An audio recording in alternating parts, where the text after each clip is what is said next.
Big words, big project, big promises, Brendan. How long did it take?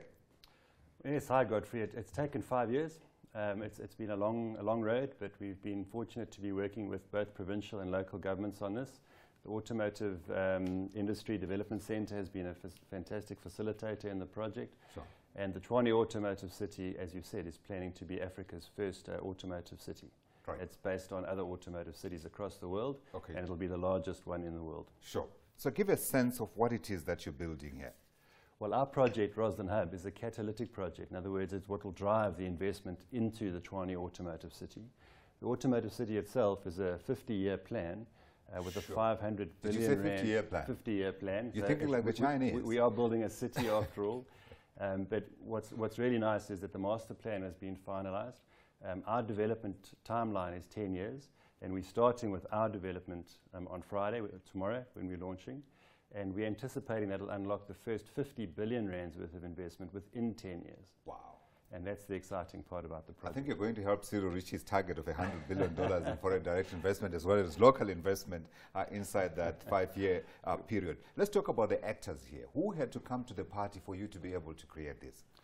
Well, as you may or may not know, Rosslyn already hosts 4 OEMs, original equipment manufacturers. I do know. BMW, X3 Nissan, built there. X3 Thank you is very being much. built there. Yeah. But government is very clever in identifying the need for African growth of the motor industry. Africa is the largest untapped motor industry market in the world, and we are positioning ourselves as South Africa to be the capital of manufacturing, and that will be done in Rosslyn. Basically, because the OEMs are already there, we have Ford on the doorstep in Silverton, the 4 OEMs in Rosslyn, and all the suppliers and the 30-year supplier base already exist within South Africa. Right. So it's possible to make vehicles in South Africa that can be exported into Africa in full form or in kit form. And that's already happening in Nigeria and Kenya, where both Nissan and Ford are exporting kits into Nigeria and Kenya. Yeah. It appears you're bringing government, you're bringing the private sector, you're bringing municipalities, and I keep talking when we have interviews about the lack of, how do I say, collaboration and also a working together between the private sector and the government. Here is a perfect example where this has worked. How difficult was it to get them all to the table?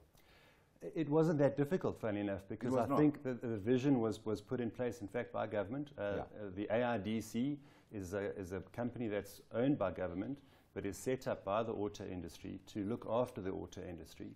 And they've been fantastic in terms of facilitating this project. And really, because of the big vision of the auto city and the fact that there are auto cities across the world already, it is an easy project to envision. Gotcha. And what's been fantastic is they've been very open and collaborative in the approach, and all the big role players in terms of private developers and the auto industry have been involved from day one.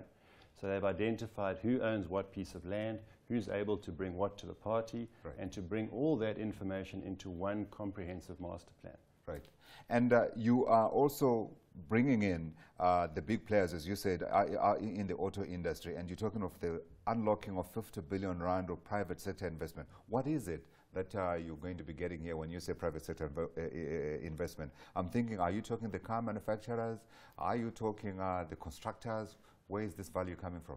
Well, the timeline for the 50 billion, where that comes from, is our development on its own is a 3 billion rand development. Okay. Fully privately funded. This is what in building the structures, the infrastructure, etc. Yes, it's a big mixed-use development. It's 100 hectares, which is 1 million square meters. We have a school, a technical school, which will teach skills for the auto industry. We have student housing for students that are being taught the trades that the auto industry require. We have a convenience center, to ensure that Rosslyn is not a 9-to-5 place. It becomes a city, a fully functioning city. We have shopping centers, we have pedestrian walkways, we have parks. We will eventually build a regional shopping center with a hotel, a conference center, with outdoor expo pavilions. So instead of doing our launch like we did at Gallagher, we will be able to do our motor industry required launches and conferences in Rosslyn and bring all those foreign delegates from these foreign OEMs into Rosslyn so they can stay there and work there and live there. And that's the vision of the auto city. Absolutely. So you've got some of the big boys there, BMW we're talking about. Correct. Any commitment from some of those big car manufacturers to put in more money into it? Well, that's the big vision for the APDP program, Yes. which is the DTI program. Yeah. There's a threshold at 80,000 vehicles, so all the OEMs are trying to get to 80,000 vehicles. At the moment, Ford and BMW are at that level. Yeah. Nissan are hopefully going to be getting there soon as well. And that's the exciting part, that in one vehicle you have over 2,500 parts with 300 or 400 downstream suppliers. Yeah. So for every vehicle you can make, in addition, you're creating so many more jobs and GDP growth because of the downstream job creation. I feel like we don't talk often enough about the fact that BMW X3s are built here in South Africa. Yes. What is the problem? Is it a case of you guys being too quiet, or is it a case of us getting I think drunk on the news? We sometimes have a South African pessimism or an African pessimism. Yeah. You know, I was amazed. I'm not in the auto industry. I'm a private property developer. But did you know that last year or the year before, the 3 Series BMW, the best vehicle imported into the US in terms of defects, least amount of defects, highest quality, came from Rosslyn in Tshwane. So we made a better vehicle in Tshwane, in Rosslyn, than the Germans could make. Wow. And yet nobody knows that. So that's the kind of information that we're also hoping to get out with the Tshwane Automotive City, is that we have the capacity, we have the will, and we are getting fantastic government support in getting this program together. Absolutely. Are you looking to perhaps add other car manufacturers onto that hub from the ones that you already have? Well, the exciting part of the Tshwane Automotive City is a brand new logistics hub. As you know, logistics is a huge cost to the OEMs. If you're making 80,000 vehicles, 400 to 500 vehicles per day have to get from Rosslyn to the Durban harbour. Right. And it has to go by rail to be efficient. At the moment, the majority of that happens on road, which is an inefficient and expensive way of moving the vehicles. And there's a new logistics hub right on our border, approved by Transnet with an operator in place that will unlock that logistics. And it'll make it very attractive for another OEM to establish themselves in Rosslyn.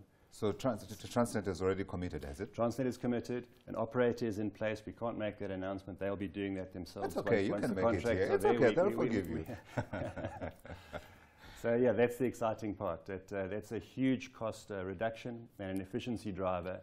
And it has a lot of scale in terms of bringing another OEM into the area and all their downstream suppliers as well. Absolutely. So Cyril is making it easier for you to be able to get some of these monies that you need, is it? Absolutely. But as I said, we've been busy with the project for 5 years. Yeah. What's been exciting is we've had both the Gauteng provincial government, the Tshwane, the city of Tshwane involved, and all the agencies and the state-owned entities. We've had ESCOM, and Transnet is a big player in this as well. Yeah, you're doing what many things have not been able to do, bringing the provincial government, hello ANC, you're bringing the municipality, hello DA and EFF, you're bringing national government into the picture, and well, we can only wish you the very best. Thanks so much. So on Friday, are you giving away some BMWs? No, we're giving away a couple of T-shirts and caps, but we might put some pressure on BMW to provide some nice gifts. Tell them I've been singing about the X3 being made in Tshwane. Thank you. That's Brendan Falkson. He is a director at Rosslyn Hub.